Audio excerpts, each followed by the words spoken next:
Morning, everyone. Good morning. My name is Rachel Orr Thomas, and I'm presenting on Time Served, Caught in the Net of a Developing Rating. This stems from the research that I did last year, identifying our teachers on the path to an effective rating when rated developing in the prior year. The data that I received from this research project presented a different story than I thought was going to be told. In DCPS, in District of Columbia Public Schools, there's 5 ratings. It's ineffective, minimally effective, developing, effective, and highly effective. It ranges from 100 to 400 on the scale. When you are rated developing, it holds you at a pay step for the following year.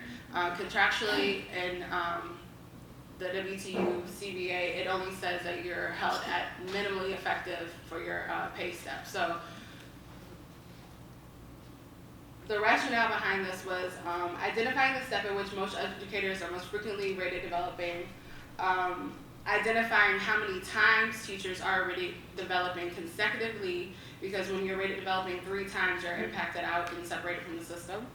And then, based off of my research from last year, the majority of teachers were rated developing their first 3 years of teaching and their first 3 years of teaching in DCPS. So was that going to be a similar trend in this data? In my literature review,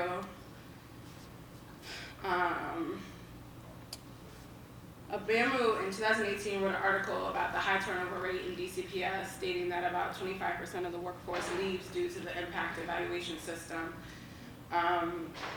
She credits the consistent loss because of the toll it takes on the teachers.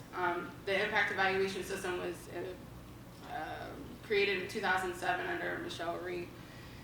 GATS identifies the history of performance-based pay and details the reasons that they have it, such as lack of teacher motivation, low-performing schools, and also identifying that academic achievement is its most important.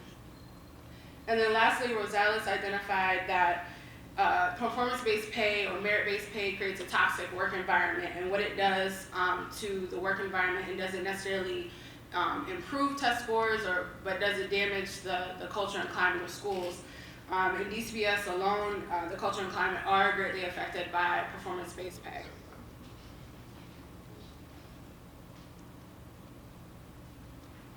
All right, and my data process.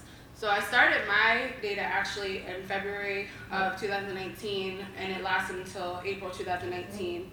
The anticipated trend was that step 12 through 15 will be the highest amount of teachers rated developing, because that is almost like a sweet spot for making money in DCPS. You're 12 years in, considering your step, you're 12 to 15 years into teaching, and you're at your highest rate depending on your education level.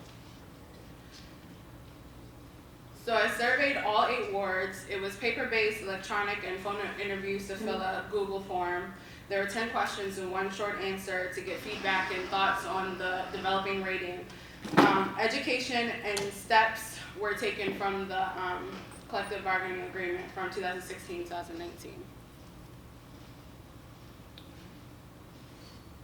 The data shows there's a variety of educators with varying years of service and education, caught in the developing net.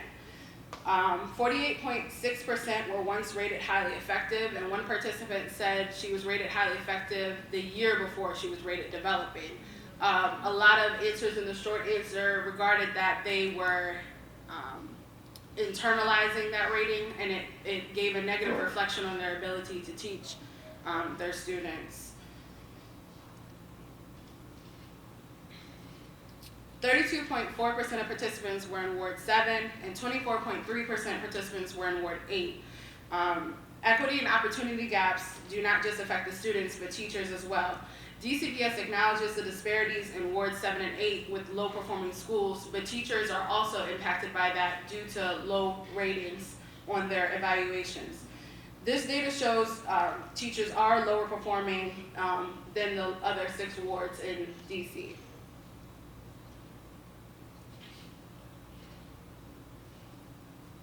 regarding this slide, how many times you've been rated developing? 29.7% have faced a developing rating 2 years in a row. Again, if you're rated developing 3 years in a row, you are impacted out. The hang up here is that 27% of participants have had a developing rating twice, non-consecutively, meaning that they got one year, maybe were effective the next year, and then got it again. So over that time, they have their pay step held, and that's each rating is a loss of a few $1,000s. So you'll never recoup that money in DCPS as you continue on in your career.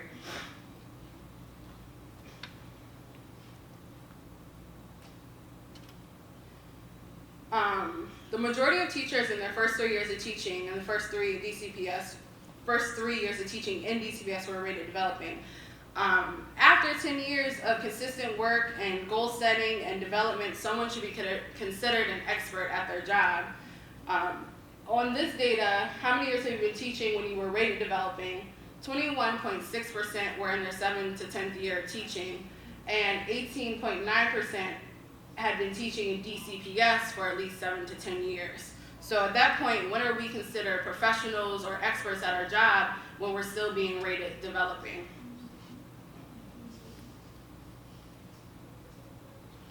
And then lastly, what is your education level? Educators with advanced degrees are caught in the net, educated to do this job. Teachers are lifelong learners, but yet we're still being rated developing even though we have an amassed and wealth of knowledge. 37.8% of my participants have master's plus 30 PhD, 18.9% have master's plus 30, and 32.4% have bachelor's plus 30 masters. The amount of education does not seem to matter when it comes to our ability to teach in the classrooms and how much we grow ourselves personally and professionally when it comes to the impact evaluations. So my recommendations, obviously a lot of teachers feel strongly, the union feels strongly that revising or eliminating impact is ideal. However, it should be stated contractually, articulated what a pay hold is and what step a pay or what rating deserves or earns a pay step hold. My recommendation is that for teachers that have taught for over 10 years, that there is job protection such as tenure, and also mandatory release of evaluation data to address the trends in award, to address highly effective teachers going to developing, to address the demographic of teachers by race or gender who are rated developing. This should create transparency about it and ideally create opportunities to help pivot where we're going with the impact evaluation and how teachers are rated developing.